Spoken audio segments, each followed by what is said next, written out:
Bonjour, je suis content de vous retrouver. J'espère que vous allez bien. Aujourd'hui, on parle de l'épaule. Vous le savez, les conseils, les exercices que je vous donne, que je vous montre aujourd'hui ne remplacent pas les conseils d'un professionnel de la santé. Je vous encourage d'ailleurs à en consulter un.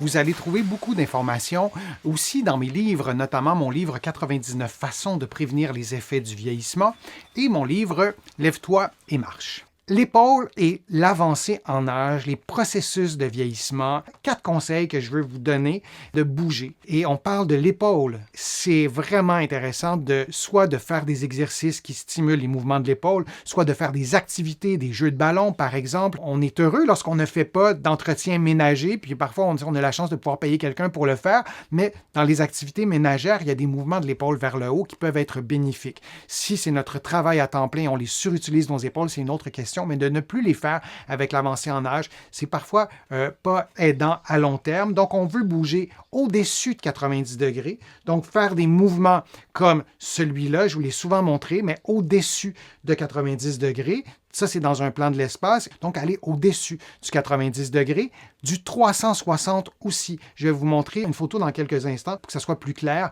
mais de renforcer tous les muscles de l'épaule, il y en a qui sont derrière, il y en a qui sont devant, et une diversité de mouvements, d'activités. Faites une liste des choses que vous faites avec l'épaule, qui sollicitent votre épaule, et regardez si vous avez une diversité, et si vous n'en avez pas, ajoutez quelques éléments. Faire de la natation, par exemple, ça peut être une excellente idée pour avoir une diversité de mouvements. Quand je vous parlais de stimuler la force dans tous les plans de l'espace, c'est un exemple que je voulais vous donner. Donc, dans cette position-là, je conviens que ce n'est pas tout le monde qui peut prendre cette position-là, mais c'était pour vous donner une idée. Quand vous êtes dans cette position-là, les muscles qui sont derrière votre épaule sont stimulés.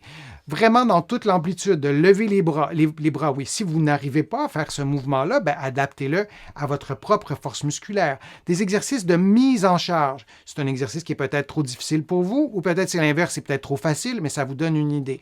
Peut-être de faire l'exercice dans cette position-là, peut-être que ce sera plus facile. L'épaule, c'est aussi une articulation de mise en charge. Donc, ça vaut la peine de diversifier nos exercices, nos mouvements. Et si vous êtes peu actif ou peu active et vous voulez garder des bonnes épaules en santé dans un contexte d'avancée en âge, moi, je vous encourage à faire un petit programme d'exercice pour pouvoir maximiser vos capacités physiques et votre qualité de vie, elle sera préservée beaucoup plus longtemps que s'il y a des problèmes d'arthrose, de tendinopathie ou de sarcopénie qui s'installent et là, ça devient beaucoup plus complexe. L'alimentation, je ne suis pas nutritionniste, mais on ne peut pas ne pas en parler. Là aussi, avoir une diversité d'aliments. Comptez le nombre de couleurs dans votre assiette, dans vos assiettes durant la journée. Arrivez-vous plus près du 10 couleurs ou du 2 couleurs? Ça peut être une façon différente que de voir son alimentation en termes de protéines, de glucides, ce qui est correct aussi, mais parfois, ça peut parler peut-être à certaines personnes. Fruits et légumes, ça participe à la santé du corps et parfois, avec l'avancée en âge, on n'atteint vraiment pas nos 5 à 10 portions de fruits et légumes par jour. Autre conseil, traiter la maladie. Si on a un diabète, on veut que ce soit traité. Si on a une hypertension artérielle, c'est vrai, je vous le dis souvent, dans une hypertension artérielle, on veut bouger, on veut prendre soin de son alimentation et prévenir la polypharmacie, de prendre trop de médicaments. Parfois, ça cause des problèmes de santé. Je ne suis pas contre les médicaments. Ce que je dis, c'est qu'il a été bien démontré que certaines tranches de la population, et surtout les personnes plus âgées, il y a un pourcentage de ces personnes-là qui prennent trop de médicaments et de les réévaluer, d'en enlever. Parfois, ça peut nous aider à mieux contrôler la douleur et peut-être avoir des effets positifs sur l'arthrose, la sarcopénie et tendinopathie, par exemple. C'est un élément qu'on devrait tous considérer, nous, les professionnels de la santé. Et c'est pas parce qu'on prend beaucoup de médicaments qu'on en prend systématiquement certains pour rien, c'est pas ça que je dis. Mais parfois, on en prend trop et il y a des médicaments qui pourraient être retirés. Alors, c'était quelques conseils et quelques informations liées aux épaules et à l'avancée en âge. Vous allez trouver sur ma chaîne beaucoup de programmes d'exercice, justement, pour avoir cette diversité de mouvements et prendre soin de vos épaules. Je vous remercie vraiment d'avoir été là et j'espère que mes conseils vous ont été utiles.